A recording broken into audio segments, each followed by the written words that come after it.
नमस्कार बच्चों, कैसे हैं आप सब लोग। आशा करता हूँ बिल्कुल स्वस्थ होंगे, मस्त होंगे।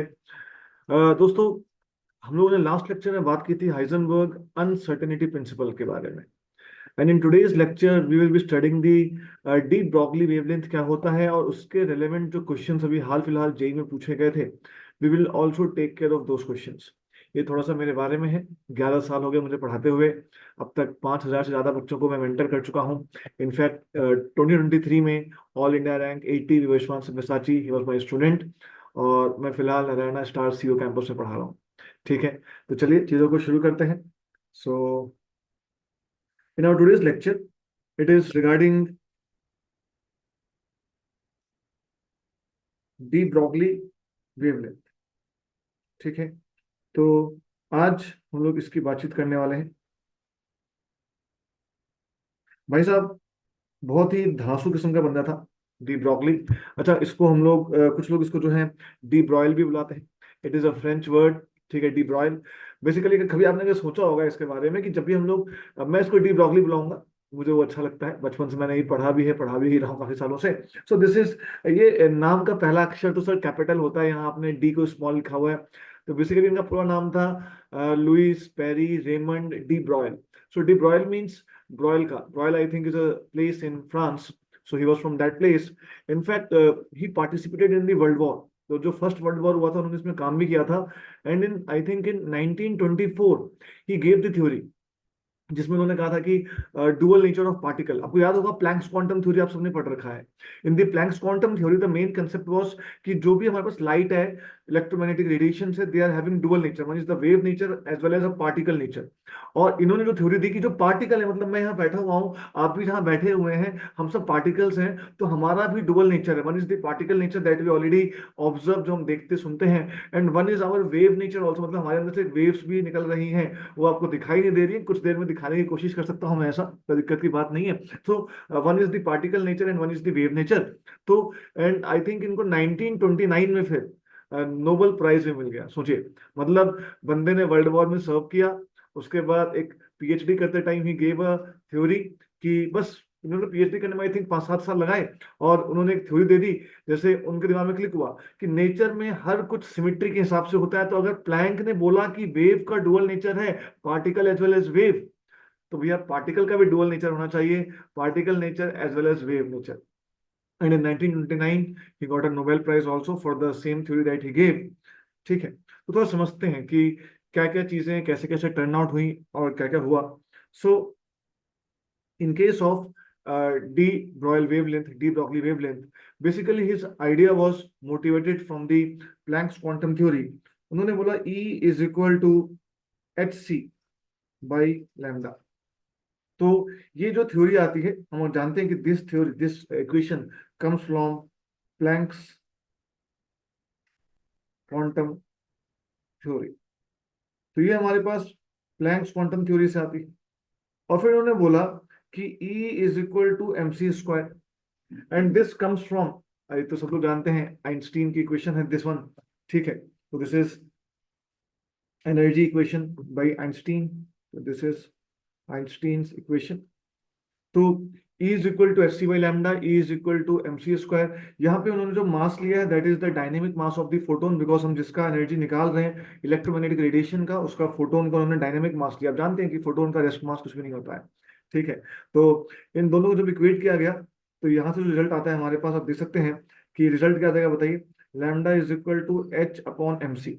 तो this is the result, and this is equal to H upon m c, मतलब mass into speed, and that is momentum. So h upon p, तो lambda is equal to h by p. इनका यहाँ से concept आता है। इन्होंने इस concept को जो है बनाया लाइट के लिए। बेसिकली लाइट की दो इक्वेशंस ले ली, m C square h C by lambda, और वहां से उन्होंने रिजल्ट प्रूव किया कि lambda is equal to h by p. And इसी रिजल्ट को ही extended on all the particles. उनका ये हाइपोथेसिस था। In this beginning de Broglie gives this hypothesis, and later on when it was verified, तो हमने उसको डी ब्रॉगली इक्वेशन बोल दिया। बात समझ रहे हैं आप लोग। मतलब हाइपोथेसिस मतलब क्या होता है कि बंदा हाथ में ग्लास लेके बैठा है and he is thinking, he is trying to give out some theory. So initially it was called as de Broglie hypothesis, and later on when it was confirmed, when it was proved by using the experiments, then it was called as de Broglie's equation. So what he did is कि उन्होंने same equation lambda is equal to h by p को ही applied the same equation for all the particles which are moving. तो उन्होंने क्या किया कि उन्होंने बोला कि अगर if there is a particle particle जिसका उन्होंने बोला कि मास m मान लेते हैं and that particle is suppose moving with velocity of v, then he told कि उस पार्टिकल का जो लैम्डा होगा that will be equal to h upon mv। मतलब उन्होंने लाइट की स्पीड जो यहाँ पे c थी, जो आप देख सकते हैं कि this is c is speed of light, उन्होंने उसको उस पार्टिकल की वेलोसिटी से रिप्लेस कर दिया एंड इसी को उन्होंने बोल दिया कि मोमेंटम। अब देखिए ध्यान से दोस्तों, this equation is initially de Broglie's hypothesis, but बाद में प्रूव हो गई और बाद में इसी इक्वेशन को बोला गया de Broglie's equation. This is called as de Broglie's equation, इसको बोल दिया गया। और इसका यूज करके बोहर्स भाई साहब ने जो एक बम पटक दिया था हमारे ऊपर, उसको हम एक्सप्लेन कर पाए। आप सोच रहे होंगे सर कौन सा बम पटका बोहर्स ने। आपको अगर याद हो तो बोहर ने कहा था mvr is equal to nh upon 2 pi, only those orbits are allowed in which the angular momentum is integral multiple of h upon 2 pi. This is one of the points of the Bohr's model. तो इसका proof मेरे भाई इस de Broglie की equation से बहुत आराम से हमारे पास आ जाता है। ठीक है, और यहाँ पे जो लैम्डा है दिस इज द वेवलेंथ, है ना, this is the wavelength associated with the particle, this is the wavelength associated with the particle। मतलब जो पार्टिकल जिसका मास m है, जिसकी वेलोसिटी v है, जब वो मूव कर रहा होगा तो उसका जो वेवलेंथ जो होगा, उसका जो वेवलेंथ होगा that is wavelength associated with that particle. साथ ही में अगर हम इसकी थोड़ी सी और अगर बातचीत करें, यहाँ पे कंसेप्ट आता है हमारे पास, that concept is of matter wave. जैसे वेव पार्टिकल का जो कंसेप्ट था प्लैंक क्वांटम टाइम पे, कि हर एक वेव का एक पार्टिकल नेचर भी होता है, similarly the concept here is matter wave, मतलब हर एक मैटर एक वेव भी है and that is the wavelength associated with that particle and that lambda is equal to h upon mv। ये यहां से निकल कर आता है। ठीक है, अब हम किस तरीके से इसका यूज करके mvr equal to nh upon 2 pi proof करने वाले हैं। अगर आपको इसमें याद हो तो मैं आपसे पूछना चाहता हूं कि इस इक्वेशन में जो बोर्स ने दिया था इसमें n क्या था। सो n वाज द परमिसिबल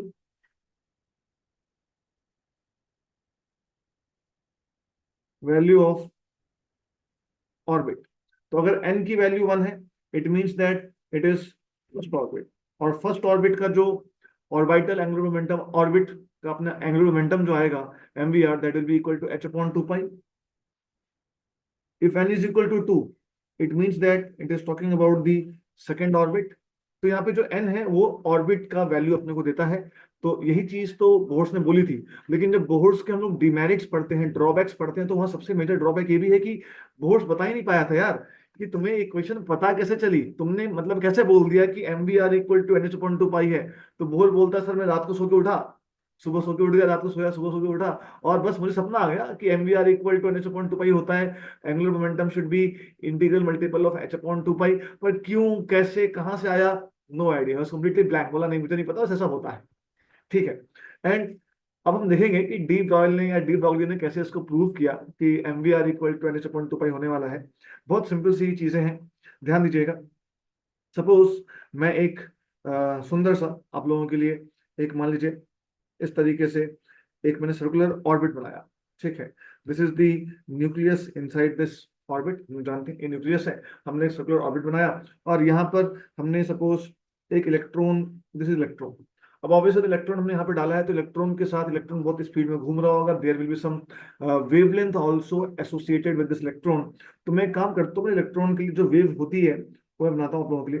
तो मान लेते हैं कुछ,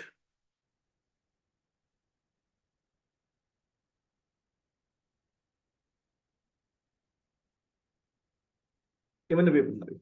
ठीक है, अभी टेंशन मत लीजिएगा, मैं सारी बातें करूंगा अभी कैसे हो रहा है क्या हो रहा है। ठीक है, एक वेव बना दी मैंने, और अगर मैं ऐसा ही एक और छोटी सी फोटो यहाँ बाजू में बनाता हूँ आप लोगों के लिए, मन में एक ख्याल और आता है। वो ख्याल क्या आता है हम बात करेंगे। अच्छा नहीं बन रहा है, ये सर्कल नहीं बन रहा है, थोड़ा गड़बड़ हो गया है। सर्कल बनाएंगे हम लोग अच्छे से।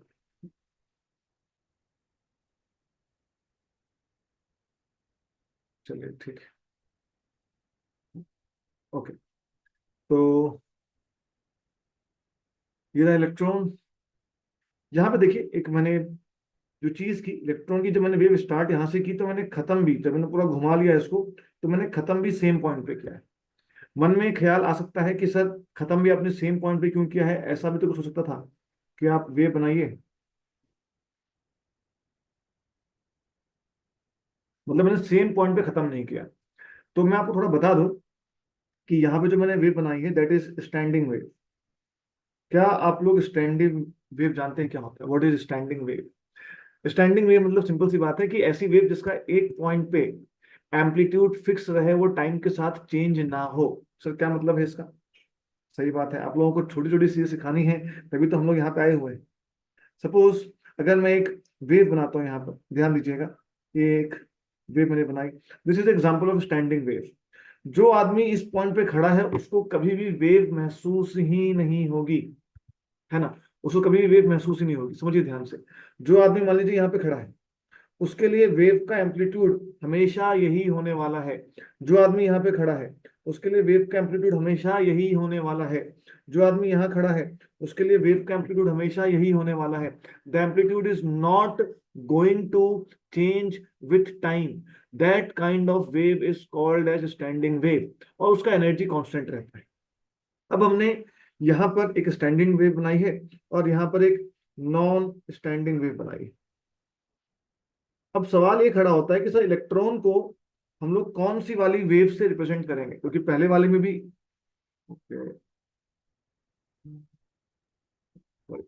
क्योंकि पहले वाले में भी इलेक्ट्रॉन जो है, अगर हम बातचीत करें यहाँ पर कि फर्स्ट वाले में इलेक्ट्रॉन की वेव दिखाई दे रही है सर, और सेकंड वाले में भी इलेक्ट्रॉन की सर हमें एक वेव दिखाई दे रही है। तो हम यहाँ पे इलेक्ट्रॉन को कौन सी वेव मानेंगे? स्टैंडिंग वेव मानेंगे या नॉन स्टैंडिंग वेव मानेंगे, और क्यों? That is the real question. अब यहाँ थोड़ा ध्यान देंगे अगर आप लोग, थोड़ा पीछे से आपको बैकग्राउंड नॉइज आ रहा होगा, I am sorry for that. अगर ये बंद हो सके तो, डोंट थिंक ये बंद होता है। ठीक है, ओके। हाँ, अब ध्यान दीजिए, जब मैंने स्टैंडिंग वेव क्रिएट किया है यहाँ पर, तो अगर आप किसी भी पॉइंट पे खड़े हैं, सपोज अगर आप यहाँ पे खड़े हैं, तो आपको एक ही यहाँ पे एम्पलीट्यूड दिखाई दे रहा होगा, देखिए। लेकिन अगर आप इस वाली वेव कंसिडर करते हैं, तो सोचिए सेम पॉइंट यहाँ पे आप खड़े हैं, यहाँ पे एम्पलीट्यूड एक ऊपर की तरफ है, और सेम पॉइंट पे सेम टाइम पे एक और एम्पलीट्यूड दिखाई दे रहा है, विच इज नॉट पॉसिबल। बात समझ में आ रही है आप लोगों को? इलेक्ट्रॉन जो है, आपको याद होगा, in the previous class we discussed regarding the phi, कि फाई क्या होता है। Phi is the amplitude. जो हमने मैटर वेव की बातें की थी हम लोगों ने हाइजेनबर्ग अनसर्टेनिटी प्रिंसिपल पे, तो ऑब्वियस सी बात है कि एक ही पॉइंट पे दो अलग अलग एम्पलीट्यूड पॉसिबल नहीं है, दो अलग अलग energies for that particular electron possible नहीं है, क्योंकि इलेक्ट्रॉन जब एक ऑर्बिट में घूमता है तो उसकी एनर्जी कांस्टेंट रहती है, वो चेंज नहीं करती है। एक पॉइंट पे दो अलग अलग एम्पलीट्यूड होना मतलब दो अलग अलग एनर्जीज हो जाना, और ये पॉसिबल नहीं है। इसलिए इस मॉडल को, इस कॉन्सेप्ट को डिस्कार्ड कर दिया। कुछ लोग यहाँ पर ये बताते हैं कि बेटा नॉन स्टैंडिंग वेव में तुम्हारा डिस्ट्रक्टिव इंटरफेरेंस हो जाएगा, स्टैंडिंग वेव में तुम्हारा कंस्ट्रक्टिव इंटरफेरेंस हो जाएगा। यकीन मानिए ये सब फालतू और बहुत ही बेकार की बातें हैं। इंटरफेरेंस होने के लिए आप मुझे बताइए, आपको फिजिक्स आती है, एटलीस्ट कितनी वेव्स चाहिए? कम से कम दो वेव्स चाहिए, तभी हम इंटरफेरेंस की बात करते हैं, राइट? लेकिन यहाँ तो एक ही वेव है यार। तो एक वेव में कैसे इंटरफेरेंस और कैसा कंस्ट्रक्टिव और डिस्ट्रक्टिव बातें? सिंपल सी बातें हैं दोस्तों यहाँ पर, कि इन this case at one particular point there will be two amplitude which will be representing the two energies which is not possible। Bohr's model के हिसाब से एक ऑर्बिट में एनर्जी कांस्टेंट रहती है, एक टाइम पे दो एनर्जीज नहीं हो सकती है, दैट्स इट, सिंपल। तो ये एकदम सही हम लोगों ने बनाया हुआ है। अच्छा, अब इसमें एक दूसरी चीज आप देखिए, ध्यान देंगे अगर आप, कि मैंने इसमें कितनी वेव्स बनाई हैं। तो यहां से लेके स्टार्ट होता है एक वेव, उसके बाद यहां से यहाँ दूसरी वेव, यहां से यहाँ तीसरी wave, I think this is the fourth wave, this is the fifth wave, this is the sixth wave, and this is the seventh wave.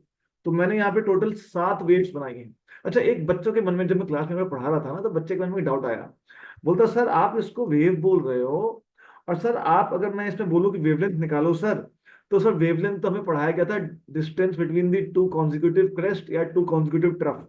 तो बच्चे ने मुझे क्या बोला कि सर यहाँ का जो आप डिस्टेंस निकालोगे और सर यहाँ का जो आप डिस्टेंस निकालोगे दो कंसेक्यूटिव क्रेस्ट का, ये वाला लैम्डा और ये वाला लैम्डा, सर ये दोनों सेम है क्या?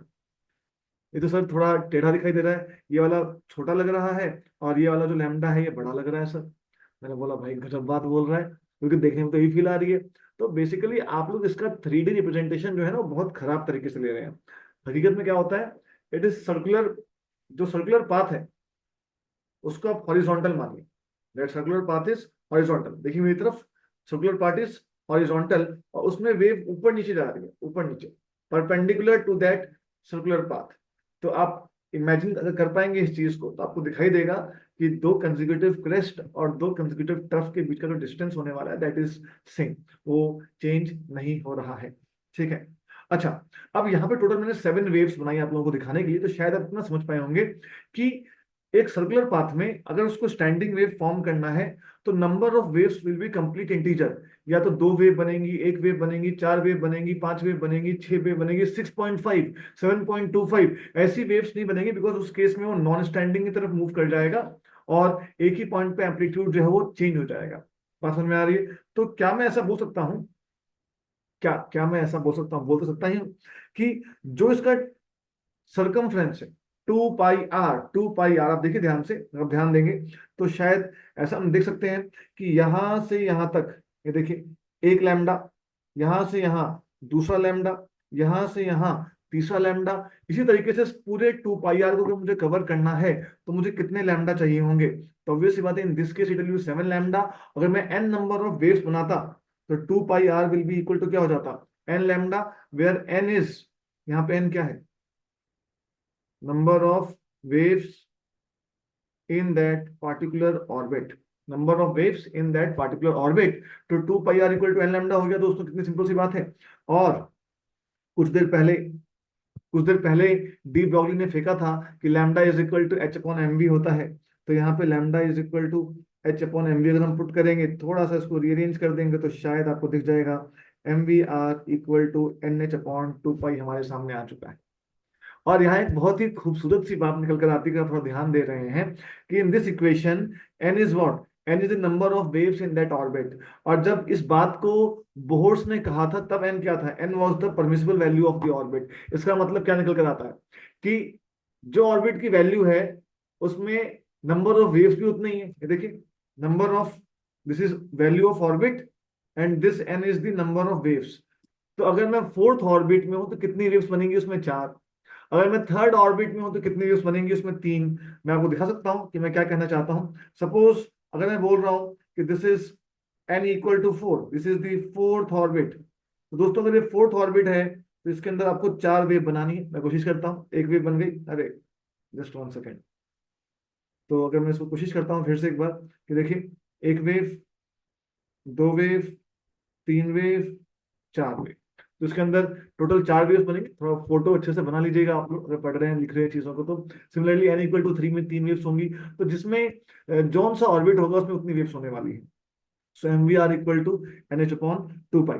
And in this manner it was proved, जो जो बातें बोहर्स ने कही थी यहाँ पे वो सारी बातें प्रूव हो चुकी हैं।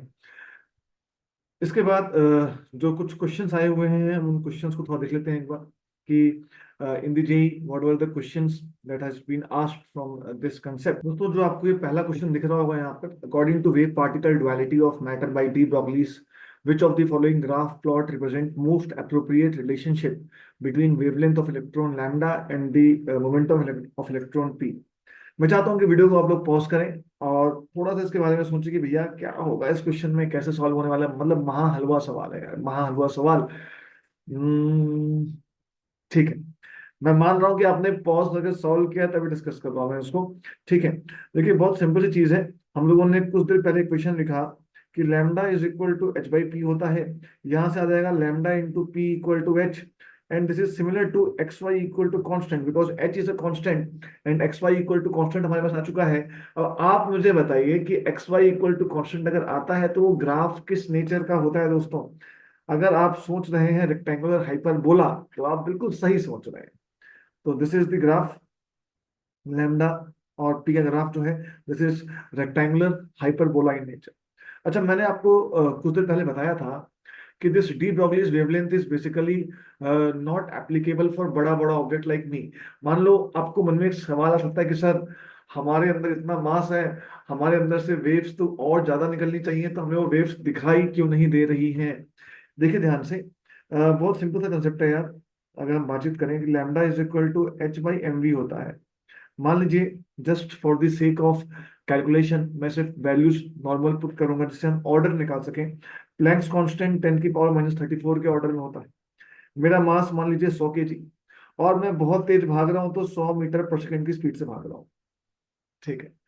इतना करने के बाद भी एक बात मुझे बताइए आप लोग, कि मेरे अंदर से जो वेवलेंथ निकलेगी वो 10⁻30 मीटर की निकलेगी यार। तो सेंस है इस चीज में, बताओ। तो that can not be observe, है ना। 10⁻30 मीटर मतलब कितना छोटा होता है, उसको हम ऑब्जर्व नहीं कर सकते अगर मैं इतना तेज भाग रहा हूँ तब भी। बट अगर मैं ऐसा ही कंसेप्ट अप्लाई करता हूँ इलेक्ट्रॉन्स के लिए, तो ये 10⁻34 के ऑर्डर में है, और इलेक्ट्रॉन का मास 10⁻31 के ऑर्डर में है, और इलेक्ट्रॉन की वेलोसिटी फर्स्ट ऑर्बिट की हम बात करें तो 2.18 इंटू 10⁻6 मीटर पर सेकंड है। तो 10⁻6 यहाँ पुट कर लेते हैं। तो अल्टीमेटली देखो कितना हो जाएगा हमारे पास ये हो जाएगा 10⁻34 प्लस 31 माइनस 6। तो अल्टीमेटली हमारे पास 10⁻⁹ यानी मतलब नैनोमीटर में हम लोग आ चुके हैं। तो इस नैनोमीटर को तो ऑब्जर्व किया जा सकता है ना, बट 10⁻30 को ऑब्जर्व नहीं किया जा सकता, it can not be observe. So basically the de Broglie's concept is mainly applicable for the microscopic particles like electrons which are moving at a very very high speed, whereas a macroscopic particle like me, मतलब इतना भारी भरकम particle अगर होगा तो उसकी waves आपको दिखाई नहीं देंगी, it can not be observe. ठीक है। चलिए, अगला सवाल जो जेई में आया है, यहाँ पे देखते हैं एक बार क्या लिखा हुआ है। The de Broglie's wavelength of the electron in the fourth orbit इस, यहाँ फिल इन द ब्लैंक्स है, यहाँ फिल इन द ब्लैंक्स है, हमें पाई ए नॉट की टर्म्स में अपने आंसर को बताना है। देखो यार, साफ साफ क्वेश्चन में लिखा हुआ है डी ब्रॉगली। डी ब्रॉगली में आपने कौन कौन से फॉर्मूले पढ़े हैं उसको लिख लो, अगर तुम्हें बहुत कंफ्यूजन है तो। देखो सर, ये फॉर्मूला तो उठ के आया था वहां से, बोर्स के टाइम चलता आ रहा है। उसके बाद डी ब्रॉगली ने बोला lambda is equal to H upon M v. ठीक है। और एक और चीज हम लोगों ने पढ़ी, that is 2πr equal to n lambda. तो हम इसका उपयोग भी कर सकते हैं। अब देखिए ध्यान से, 2πr equal to n lambda हमारे पास है। क्या आपको फोर्थ ऑर्बिट का रेडियस पता है? सर हमें तो नहीं पता सर, फोर्थ ऑर्बिट का रेडियस। अबे बोर्स ने बताया था, radius equal to a naught into n square by z होता है। तो अगर मुझे फोर्थ ऑर्बिट का रेडियस निकालना है तो radius of fourth orbit will be, hydrogen के लिए तो एन की वैल्यू कितनी हो जाएगी, 4² बाई जेड हो जाएगी, है कि नहीं। और मैं अगर तुमसे पूछूं कि यहाँ पे एन क्या था, तो कुछ देर पहले तुम्हें बताया मैंने कि n is number of waves. तो फोर्थ ऑर्बिट में कितनी वेव्स होंगी, तो एन की वैल्यू 4 हो गया, और वैल्यूज पुट कर लेते हैं यहाँ पर। तो ये हो जाएगा 2 पाई, आर की वैल्यू वहां लिखी हुई है ए नॉट 4² बाई जेड। जेड को हम लोगों ने 1 पुट कर दिया, उसको मिटा के 1 कर दे रहा हूँ इसको, है ना। ये मिटेगा कैसे, ये मिट गया 1। और यहाँ पे एन मतलब number of waves in the fourth orbit, और यहाँ पे लैम्डा।